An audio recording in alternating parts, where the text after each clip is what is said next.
pleasure to introduce Nathan Gray to all of you. I told him this is a good time to present. We've been together for most of the day now. We kind of have a rhythm going and so on, and so that he should feel ready to have some good comments and so on. The fabulous thing, the reason I'm so happy to have him here, or one reason, first he's doing Smith and Hume, so we've got sort of this really good pattern emerging. But secondly, Nathan is an undergraduate at Keene State University, and it's just great to have someone who's an undergraduate come here, be able to present his work and get some, what I hope are really good comments from all of you. I know it's going to be a really good presentation. Some of you may know Marie Duggan. She was Nathan's teacher and wrote me earlier this year and said, oh, I've got this student, he's doing really good research, and might it be appropriate for him to come to the Summer Institute? I mention that in part because the way we get people on the program at the Summer Institute often is just by word of mouth. So someone knows someone who knows someone and knows this research is good or whatever. David and I don't, it's very hard from a 100-word abstract to be able to say, yeah, that's going to be a really good presentation. If you have good students, if you have people who are doing interesting things, send them our way next year and so on. But for now, let's pay attention to Nathan and welcome to the University of Richmond. It's great to have you here.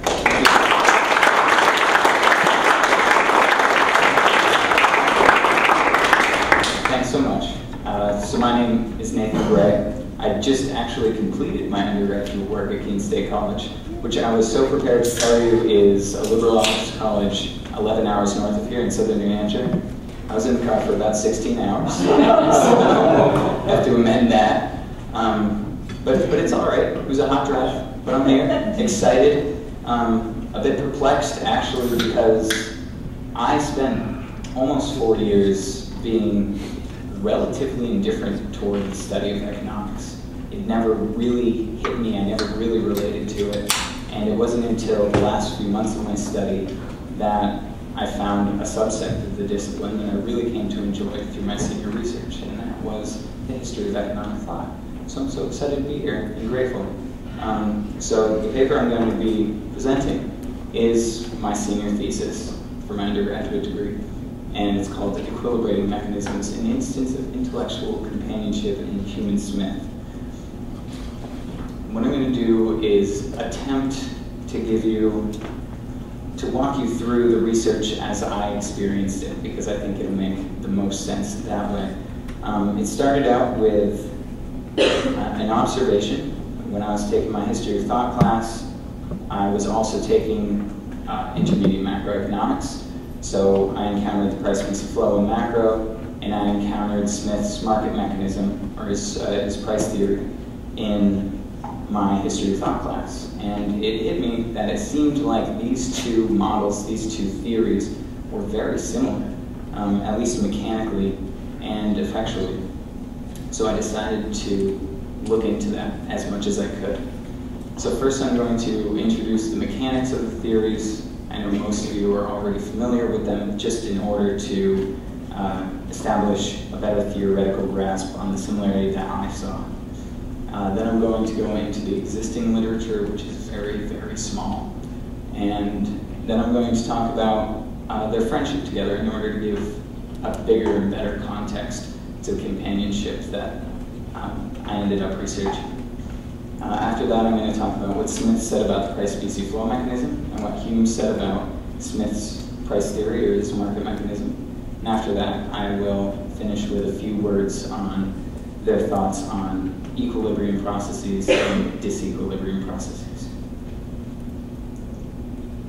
So the price specie flow, we all know that it was an attack on the mercantilism of the time. I learned something today. I had no idea that mercantilism was a contested term.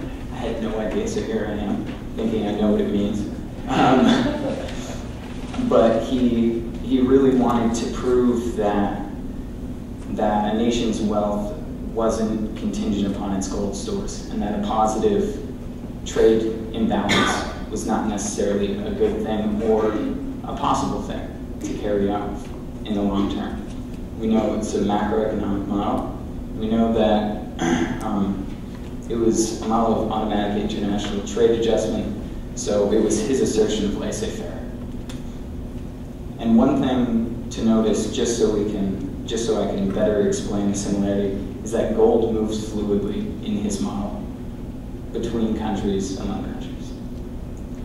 So I have absolutely no idea if this makes sense. I spent months researching this. I encountered many papers, and I never actually saw a graphical representation of Hume's price-specie flow, so I decided to make one up. This is not the one I made up, but I just wanted to show you that I don't think it would be appropriate to model the price-specie flow with a static analytical model, which is why I developed this. And I really don't know if this is good either. But I'm not sure if it is, I don't know the word. I don't know if it's efficient. I mean, clearly I'm showing the price-specie flow mechanism with two different models, but with average price fluctuations at the top and gold flows on the bottom. But I wanted to stress that Hume was talking about something that developed over time. It certainly wasn't a static question that he was concerned with. So the time variable and the fluctuations are very important. Smith's price theory, which I labeled price capital adjustment mechanism in order to make that parallel. Again, it's an attack on mercantilism, trying to get, again, I had no idea it was contested, but trying to get the government out. He's asserting laissez-faire just like Smith was, except he was doing so at the micro level. And again, it's important to know that it's not just a theory of price and profits, but of capital movement as well, or stock flows. So it's important to know that capital is moving fluidly throughout this process in response to profits. So again, I did encounter many graphical representations of the price theory, and it all ended up being the static supply and demand model. But I don't think that would be appropriate, just as it wouldn't be appropriate to show Hume's model with static analysis. So the same too, with some different words. We still get average price fluctuations up top, and down bottom we have capital flows. And again, we have, we have time, the element of time, and the fluctuations that happen due to economic expansion, economic growth. So the literature, when I saw this similarity, I set out and I started drawing all those models, and they haven't changed much. So I decided to see if anyone else had seen the similarity that I had, and as far as I can tell, no one had. So I decided to look into three branches of literature. First of all, what are scholars saying about what Smith said about Hume's mechanism, what Hume said about Smith's mechanism, and finally, what they both thought about equilibrium and disequilibrium. I will get into equilibrium later on in the presentation. But first of all, when I started reading, I started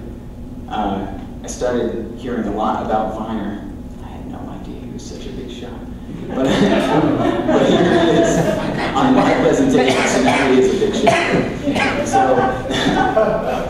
So Viner, I had 1965 because that was my edition, but in the 1930s, he wrote a book, a sizable book, and he had one paragraph, one small paragraph, it was 3 sentences, and he basically said, "Isn't it strange that Smith didn't include a discussion of the price-specie flow in The Wealth of Nations, especially considering he spoke fondly of it in his lectures on jurisprudence." It was just 3 sentences, he moved on. Petrella took up Viner's mystery, and he said, maybe it's not so much a mystery, maybe, first of all, the lectures were given well before The Wealth of Nations, so maybe Smith's ideas needed time to settle and grow, and that's why he came to reject the price-specie flow. And then another reason might be because Smith was developing a theory of real forces, with the division of labor, capital accumulation, supply and demand at the micro level, really driving an economy. And maybe he didn't want the international monetary forces of Hume's model to affect his own speculations. So that addresses, sort of indirectly, what Smith thought about Hume's mechanism. Davis is representative here of a larger body of literature about classical assumptions of economic growth. And he hits on the notion of what Hume might have thought of Smith's mechanism, except incredibly indirectly. So from Davis and that body of literature, we can learn that Hume thought people were driven by short-run passions, they would succumb to luxury expenditure, and that spending, that expenditure, would fuel the economy. While Smith, on the other hand, thought people were driven by long-run rationality, they would remain frugal in order to amass wealth, and that their savings would fuel the economy. So right off the bat, we see an early tension between supply side and demand side in that way.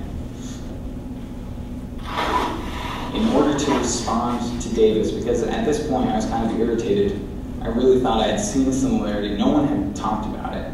The literature with Weiner and Petrella didn't really mention anything of use after an extent.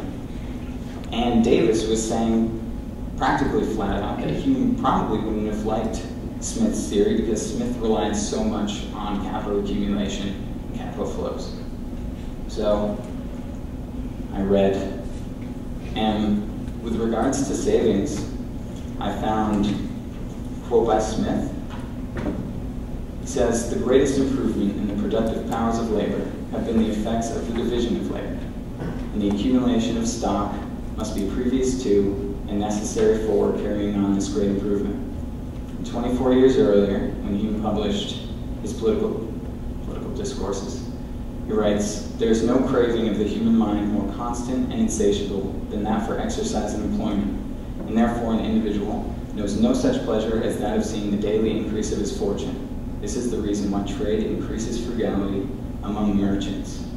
And on another note, in a letter to Smith in 1772, Hume writes, referring to a banking crisis that caused continual bankruptcies, quote, "and a universal loss of credit," Hume asks Smith, "Do these events anywise affect your theory, or will it occasion the revisal of any chapters?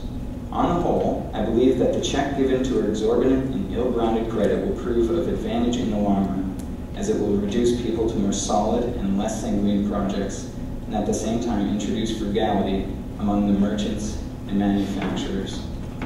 So clearly, Hume thought that savings was incredibly important to economic growth.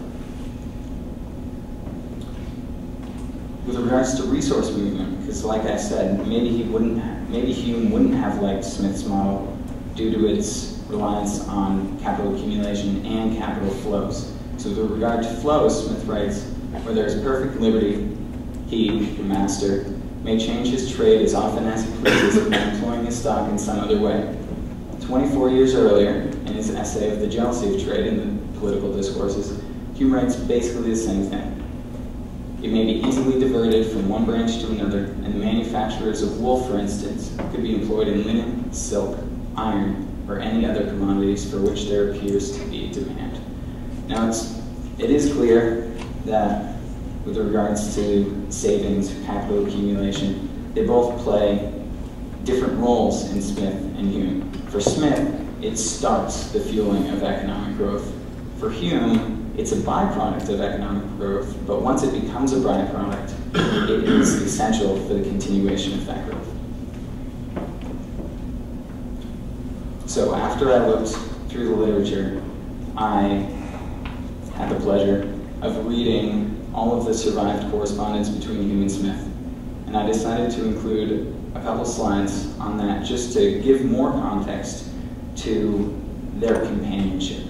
I read their correspondence in the first place in order to see if I could find that smoking gun, quote, "Dear Hume, I love your price PC flow model so much that I'm going to plagiarize it. Something like that. I was looking for that. I never found it.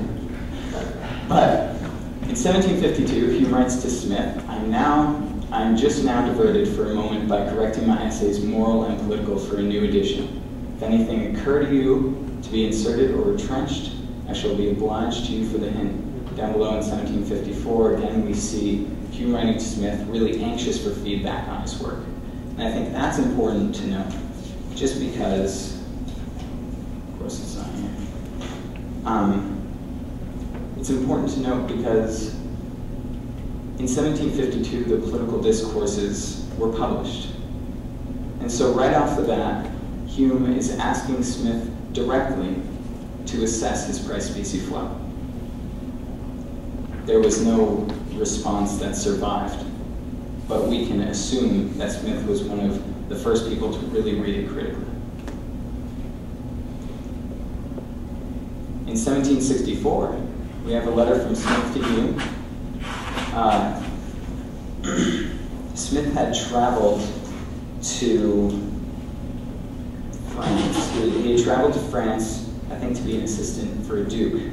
And he was relatively, from what I can gather, a relatively shy guy. He liked to be on his own, he liked to study. And he was unused to the life of a traveler, and he writes, I've begun to write a book in order to pass away the time, for the first time mentioning the wealth of nations. So the first time we have a record of Smith talking about the wealth of nations, which has become such a big deal. It was in a little note to Hume. This is one of my favorite ones. Hume to Smith in 1769. Hume, in many letters, was kind of irritated that he wasn't seeing Smith enough, so he attempts to comically deride Smith and goad him into hanging out. So he says, I am positive you are wrong in many of your speculations on your work in the wealth of nations, especially where you have the misfortune to differ from me.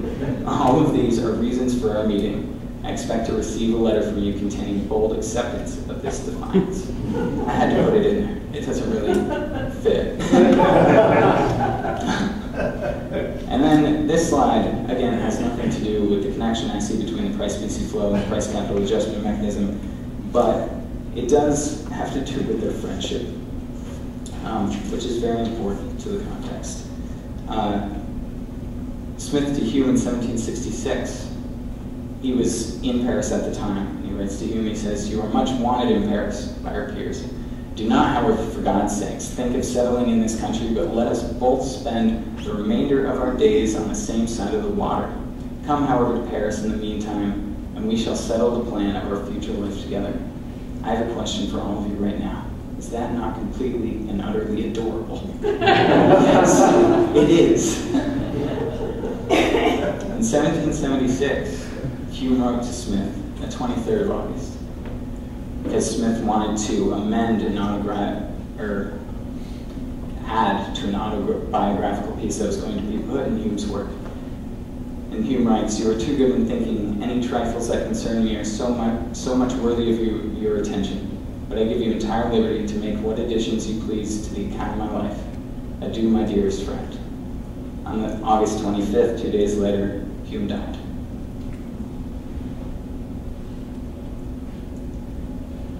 So, after reading their correspondence, and looking at the literature, and being utterly disappointed, I found one example each of them talking about the other writer's mechanism directly. So Adam Smith in his lectures on jurisprudence, which were given I think in 1762 and 63, I could be wrong, but it was in an essay, or in a segment called On Police, which I think was given in 1766. Smith gave at the lecture, he says, Mr. Hume proves very ingeniously that whenever money is accumulated beyond the proportion of commodities in any country, the price of the goods rise. This country will be undersold at the foreign market, and money must depart into other nations. Mr. Hume's reasoning is exceedingly ingenious.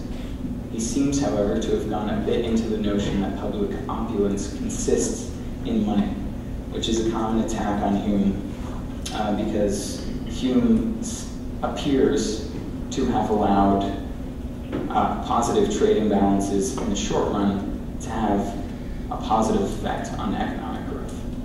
If money starts to come in, then that money will be able to be used to hire new workers to make more goods. Eventually it'll go back to equilibrium, but it'll start the growth process. That's the only time he directly talks about the price-specie flow. Hume mentions the price capital adjustment mechanism in a letter to Adam Smith on the 1st of April 1776 in his first letter after The Wealth of Nations was published. He was extremely impressed. He says, "Dear Mr. Smith, I am much pleased with your performance. If you were here at my fireside, I should dispute some of your principles. I cannot think that the rent of farms makes any part of the price of the produce, but that the price is determined altogether by the quantity and the demand. But this and 100 other points are fit only to be discussed in conversation. I'm guessing, due to the fact that he died in August and this is April, that they never had that conversation." But again, he only says, "I cannot think that the rent of farms make any part of the price of produce." Of course, he's saying that he's addressing the fact that Smith thought that the natural price is going to be determined by the wages, the rent, and the profit, the natural rates of these three things. So this isn't a huge blow to his theory. So after this, again, very disappointed, I decided to look further into the literature, which was the literature on what each author thought about equilibration. I should have looked at it first, but I didn't. So many months into my project, this is where I found myself. Chandra addresses Smith's opinions of equilibrium and disequilibrium. Caesarano talks about Hume's opinions. And they both basically come to the same conclusion, that neither author, with their mechanisms or with their overall theories, were concerned with a tendency to settle on an equilibrium state. There was no static analysis that they were really driven by. It was about transition and a tendency toward equilibrium. In the literature, when I was reading about the price-specie flow, I noticed that there is a big debate about equilibrium or disequilibrium in Hume's price-specie flow, and between his essay of the balance of trade and of money. Of the balance of trade, he lays out the price-specie flow in very direct terms. It's a couple paragraphs, and he moves on to explain it. It's a couple paragraphs, and he seems to conclude that prices and gold flows won't just tend towards an equilibrium point, but they'll hit it. There might be a couple things along the way, but they're going to hit it, they're going to stay there. Of money, he develops a price-specie flow in much larger, grander terms, and with a lot more qualification. And that is when he really talks about the transition process of his model. So, this is what I found when I read the two. With regards to an equilibrium state, an end equilibrium state, Smith writes, "In a country which had acquired that full complement of riches, a country fully stocked in proportion to all the business it had to transact. But perhaps no country has ever yet arrived at this degree of opulence." He goes on to say that China seems to have, but they probably haven't, that they just need to reorganize their economic structure in order to get more out of the system. Hume writes, "A nation might lose most of its foreign trade and turn toward some refinement in other commodities, wanted at home till every person in the state who possesses riches enjoys as great plenty of home commodities, and those in as great perfection as he desires, which can never possibly happen." So for Smith, we see that an end equilibrium state hasn't happened yet, and even if it could happen, it's so far in the future that we needn't worry about it. And Hume comes out and says, and this might be a trick of rhetoric, that it just can't happen, that end equilibrium state just can't. Even if the growth is minuscule, the economy will be constantly moving. and maybe it'll collapse in such a fundamental way that it'll have room to expand even larger. So if not, and one more point about these. Hume discusses this 24 years before Smith in his essay of Commerce, which, as long as my edition follows other editions, was, I can't remember, the first or second essay in his political discourses. He got rid of the idea of an end equilibrium state early on in his discussion of economic theory. Smith, again, right in the beginning of The Wealth of Nations, certainly in the first 7th or 8th of the book. So if not equilibrium, what about disequilibrium? So referring to lapses of disequilibrium, Smith writes, different accidents may sometimes keep market prices suspended a good deal above natural prices, and sometimes force them down even somewhat below it. But whatever may be the obstacles which hinder them from settling in this center, they are constantly tending towards it. He talks about it as a gravitational pull, but it's a constant tending towards, not an end product of laissez-faire. Hume writes, the alterations in the quantity of money are not immediately attended with proportional alterations in the price of commodities. There is always an interval, as pernicious to industry when gold and silver are diminishing, as it is advantageous when these metals are increasing. So we see down here, this was in his essay of Money, which I said before is when he really develops the price specie flow mechanism in greater detail, where he allows for growth, where he allows for deflation, inflation. Concluding remarks. So I've given this presentation a few times, and I really don't have a great conclusion. I probably should have developed one, I just don't have it. I spent a long time on the paper and really enjoyed it. I think it was really interesting for me to discover that these mechanisms of equilibration were not actually mechanisms to bring the economy to an equilibrium point, but a tendency toward. And it's the oscillations and not this little red circle that matter in their theories. Both of them deal with price fluctuations on one end and stock flows at the other end, with capital for Smith and money stock for Hume. Also, while I was thinking about it, I realized that it's very fitting that Hume should have developed the price specie flow mechanism, and it's very fitting that Smith should have developed his price theory. For Hume, economic growth starts from the outside and comes in. It starts with trade, then it goes to industry, and then at the very end it goes to the farmers. Right? So it's fitting that he should have developed a mechanism, and I think, though I'm not an expert, the longest lasting mechanism of his on international trade, because that is where economic growth starts. For Smith, the exact opposite happens. You imagine people were frugal, so it starts in the center, and it starts with the farmers, and it goes to industry, and eventually it goes to trade, so it's very fitting that he should have developed such a well-known microeconomic analysis. And finally, I came up with this when I was discussing it with another professor of mine, a political scientist, and I was thinking that Hume and Smith might not be the exact same thing. They're not the exact same philosopher.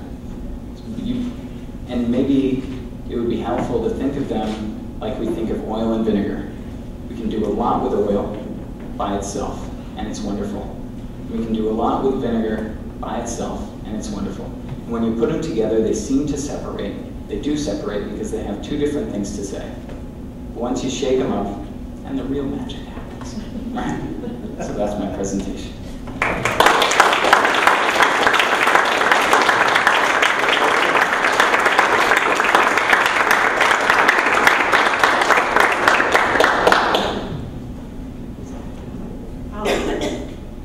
Thank you for this presentation. Ali Khan from Johns Hopkins, thank you for this presentation.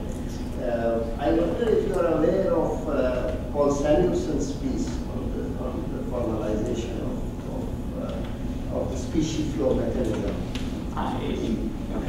you are not, then I think it would, I don't mean it at all. You, as a gotcha point, I don't mean it at that. I think it will enrich your analysis. It's written also with great style and humor. He afterwards starts talking about Davy Boy didn't see this and Davy Boy didn't see that and so on. So that's one reference I wanted. I think the essay would be enriched if you go to that. The other thing is this is very interesting volume by a person who was the chair of our English department at Hopkins, Jennie Christianson. I forget the title, but that describes the relationship between Rousseau and Hume. And that too does it in very interesting detail. I mean, he describes one evening when they were together and how they were crying and so on, and Rousseau suddenly out of the blue jumped into Hume's lap, and so on and so on. It's called Rousseau's Dog. Pardon me? It's called Rousseau's Dog is the name of the book. Is that right? Rousseau's Dog, yeah. I'm pretty sure. Okay. So Adam Smith was, but you are not really interested in Rousseau, but you are interested in Hume and Smith, and Smith was borrowing entire paragraphs from Rousseau. Right. So that again will enrich. But anyway, thank you very much. Thank you. With regards to Samuelson, I finally got his essay at the very end of the process. I never had a chance to really incorporate it, but that's interesting. Thank you. I didn't fully understand your chart. Maybe everybody else gets them, but I need you to talk me through one of those charts. And in fact, the ones you started with that had more on them. Sure. Just talk me through what I'm supposed to see when I look at that. Hopefully I can. Okay, let's do the species flow. Yeah, thank you. So Hume develops his price-species flow. He's talking about price fluctuations, and he's talking about species movement, and they both impact each other. So right here, and he assumes that he assumes that there's an equilibrium level of species for each country that is dependent upon the level of industry in that country, the productive powers of that country. So this line can actually fluctuate due to the productive powers. But what we see is gold flows responding to the levels of exports and imports. So if exports are greater than imports, we see an upshoot, and we see specie gold accumulating in the nation's reserves. But then, after a certain point, we can see that exports will lead to gold inflow, which will lead to inflation due to the quantity theory. And that due to that inflation, it will be easier for a country to buy imports and harder for them to sell their exports, which will lead to a gold outflow. Of course, this relies on the quantity theory and the law of one price, and that will eventually lead to disinflation and deflation, which is showed with the specie outflows. And up here, we basically have the same thing, except for gold. Instead of gold flows, we have average price fluctuations responding to exports and imports. So as exports are greater than imports, we see inflation. And when imports are greater than exports, we see deflation. I figure the process will be probably less smooth than this, but certainly smooth enough to give a definite oscillating effect, at least in the way that Hume describes it. Does that make sense? Of course, I'm just a mere undergraduate, and this could be completely wrong, but this was my reading, and I was really focused on the fact that Hume probably thought that time was a bigger variable than at least the authors that I've read have given credit for. When you say that the nation's gold stock increases, it would be held by merchants, right? Not by the king. Right, yeah. Oh, yeah, so not the states. Not the states. Of course, I'm not that familiar with the policies of the time. I don't know how many of the industries were state-owned or not. But, yeah, just the gold stock within the borders of the country. That would create the inflation. Yes, when I think back to what I might have been able to accomplish as a senior economics major, as an undergraduate, it's really quite a remarkable piece of work that you've done here. But I do want to just make a few sort of comments that might clarify things and maybe get some red herrings or whatever out of there. First of all, I wouldn't use the term laissez-faire when talking about Hume and Smith, but that's we can talk about that separately. It's a longer argument.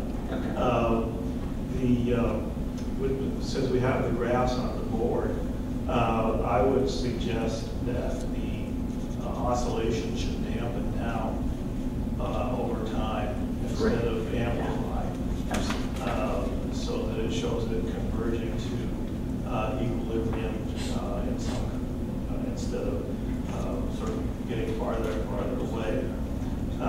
And it also strikes me that there is an underlying reason why you get the same sort of dynamics in Hume and Smith, because they're both modeling a negative feedback system,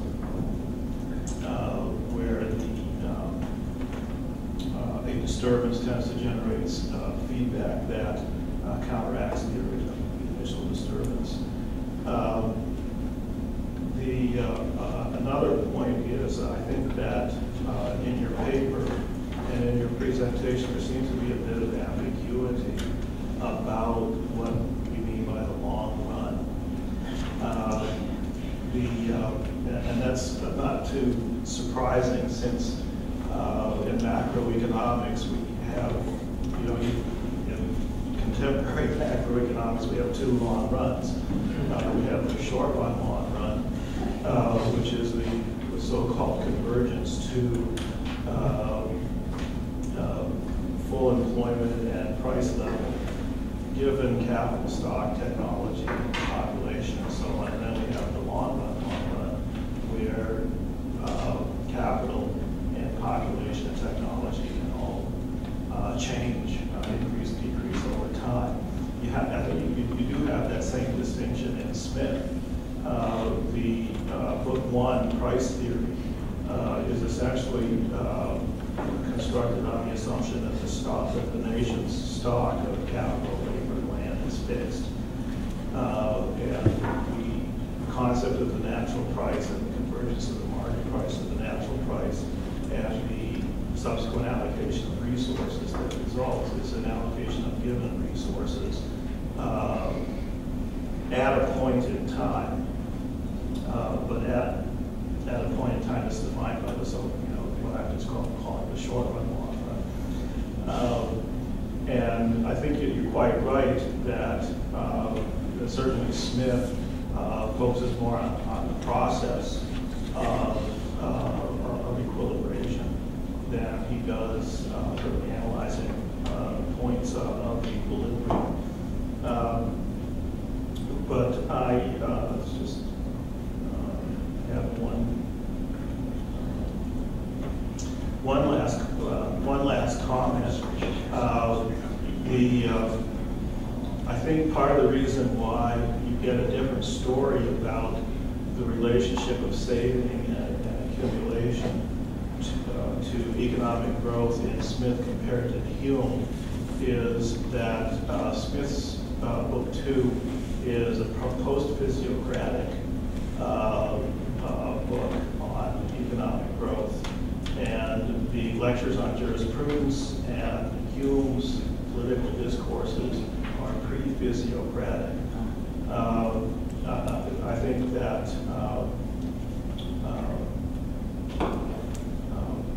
that Smith basically adapted the physiocratic model of surplus and accumulation to generate his growth theory, and that's what I think why you get the saving and capital formation being sort of the initial impetus to it. Right. To respond, laissez-faire, I'd be interested in hearing more. As for the oscillations dampening, I absolutely agree, and that goes right into your define the long run And now that you say that, it makes so much sense. And I was using the long run throughout the paper in both the short long run and the long run way without actually thinking about the consequences of the language. But absolutely, and if we were to bring this out, I imagine that the equilibrium species, I mean, if the country was actually growing in the long run, then the equilibrium species, this black line would probably slope up a bit. And the natural price level would slope down, and as they're finishing their slope, you probably see the dam again. But thank you. Well, I think this is wonderful. It brings me back to lots of traditional problems. The minor one is, of course, the great problem of why you don't find price specie-mode in wealthy nations. And one answer might be that Smith doesn't need them. That we tend to read people in straitjackets, that we think that if we can't do something, Adam Smith can't do something. And one of the great meta theorems of my thesis advisor was never bet against Adam Smith. And that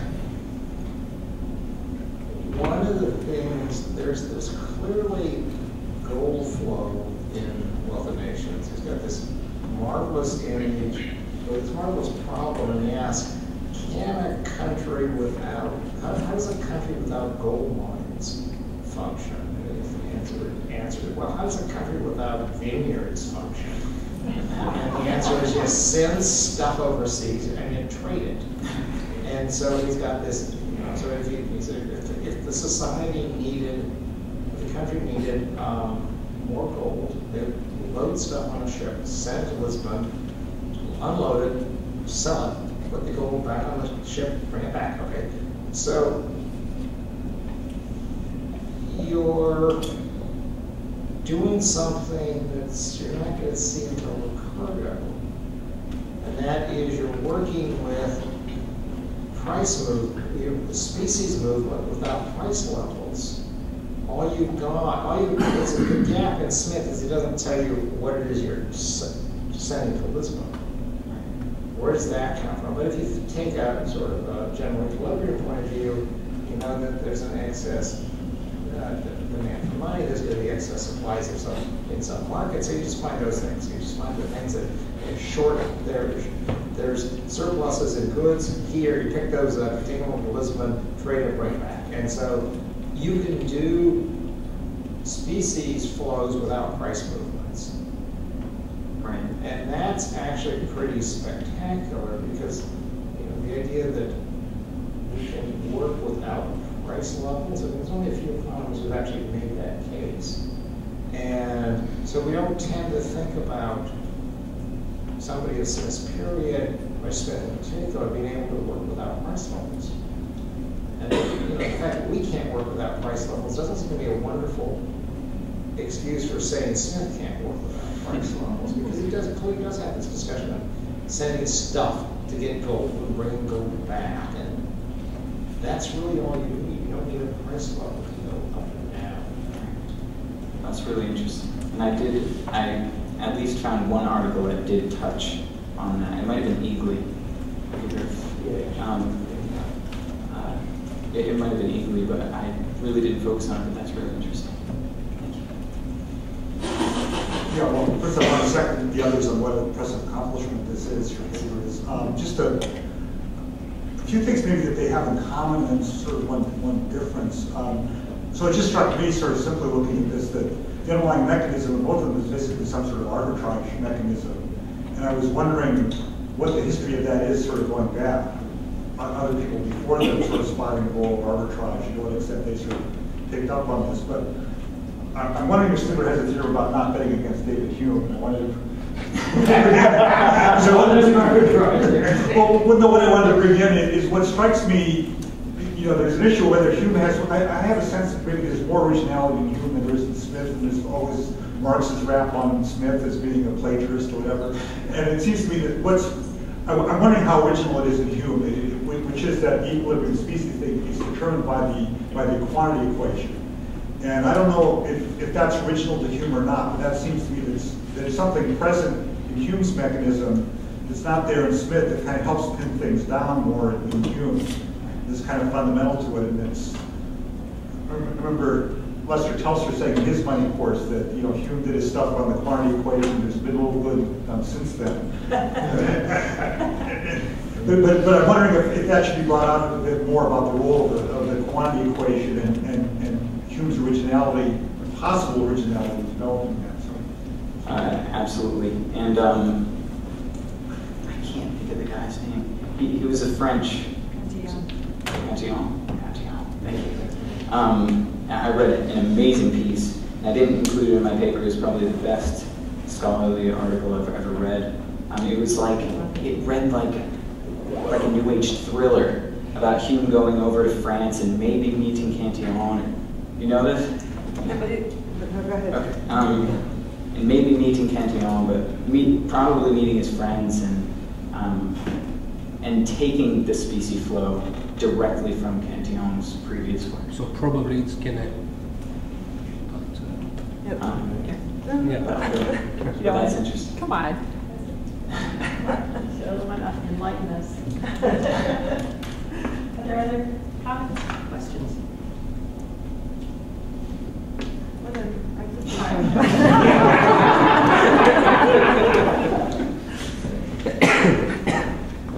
Just for the benefit of those in the room who didn't catch the remark about Stiegler, David was talking about Stiegler when he said his teacher, George Stiegler,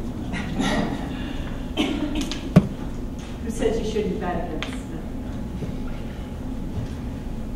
I'm very happy that you brought up the puzzle that Weiner noticed between Smith and Hume and why Smith doesn't work with the same mechanism that Hume does. You said that you looked at the literature on it, but you didn't tell us, or at least I missed it if you did say it. What is your possible solution for Weiner's puzzle, if you have an hypothesis? I was certainly moved by Petrella saying that his lectures were given more than a decade before The Wealth of Nations, so maybe his ideas needed time. I was certainly more moved by that explanation than the price species flow being a threat to his price mechanism, because I would hope that the great Smith would have directly hit that in The Wealth of Nations. If it was a threat, he should have disarmed it. And maybe he did, from what David was saying, but I'm not sure.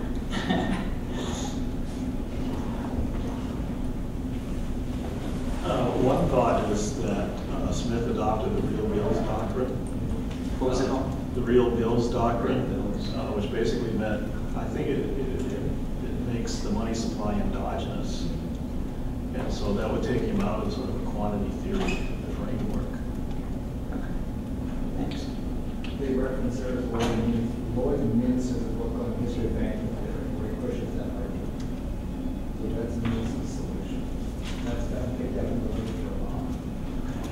One question is, well, I'm not sure to what extent does Smith actually recognize the quantity equation in this stuff. I don't know. I'm not sure. That could be one issue in this. And then actually another general issue is the real versus nominal distinction, and to what extent either of these guys sort of acknowledges that. What was that? Real versus nominal, just sort of generally. That's sort of one of the issues that comes up with Hume, obviously, is he, at some points, confusing real versus nominal changes. And to what extent do either of them have that kind of discussion? I'm going to have to say I'm not sure. I remember when I first started doing the research, when I was reading the literature alongside Hume's work, I did notice that scholars had been talking about that, the real versus the nominal, and I remember it hitting me from Hume's actual writing, but I can't remember. I'm sorry. Yeah. Yes, sir. That was great. Thank you. Thank you. And did either of them actually use the word equilibrium? I don't know. The first time I've ever seen that word, I could be wrong, is David Ricardo in 1817. But I'm not sure either. I'm going to say that I don't remember at all seeing it in David Hume. I remember looking, and I really don't. I don't think I saw it in Smith. I'm guessing I didn't, from what you're saying. I attributed that to the fact that I was reading a number of chapters, not the Wealth of Nations. You can do a search we can now. answer that. Oh. Okay. Anyone else? Try to imagine being an undergraduate and putting yourself in front of 40 academics. Please do. Asking a question. And in that case, I'll give him a piece of advice. Do not always believe the older guys. Sometimes believe them, but not always. For example, she's clapping. The one that said Cantillon, in that case, it's another French guy probably that you meant. It's François Keene. That could be another t-shirt line. This is lovely picture.